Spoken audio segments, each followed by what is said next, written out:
Bet jūsu uzmanībai varbūt kāds pamanīja, ka jau visu nedēļu Barkavā, ejot cauri centram garām kultūras nama logiem, dzirdamas vai nu cītera, vai mandolīnas, vai violes skaņas. Tas nebija velti. Tāpēc, ka visu nedēļu pie mums norisinājās kapelmeistaru nometne.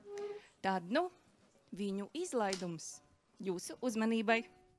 Kapelmeistaru skola notiek 2. reizi, un visu nedēļu šogad Barkavā dzīvoja 27 muzikanti no dažādām Latvijas kapelām. Šodien visi saņēma apliecības par sekmīgu nodarbību apgūšanu un palika izturīgākie un labākie. Un būtībā palika tāds orķestris, kas ir 20. gadsimta 30. gadu stīgu mūzikas orķestris. Labākie violnieki, labākie cītaristi, kontrabas un labākais bubinas spēlmenis. Pārējie aizbrauca mājās. Bet varu arī teikt, ka šobrīd Barkavā ir satikušies 2 projekti.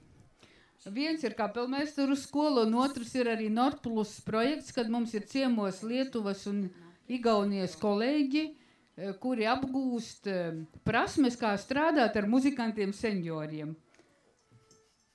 Nu tad, lai no kapelmeistaru skolas skan labākais valsis, kas ir Igaunijā pierakstītais valsis. Это вальс, который написан в Эстонии, вальс для эстонцев.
Nākamais mums ir, ko visi mācījāmies visu nedēļu tādu lielu profesionāļu vadībā, skolotāju Šugerbušs.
Nu, tā kā mēs vakar staigājām ar ekskursijā par Barkavu un bijām vienu dienu Lubānas Vīda darītavā, un Lubāna ar Barkavu ir tāda robeža starp Latgali un Vidzemi, tad viens valstis ir arī no Latgales.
Tā bija kapelmeistaru mācību nometnes skola.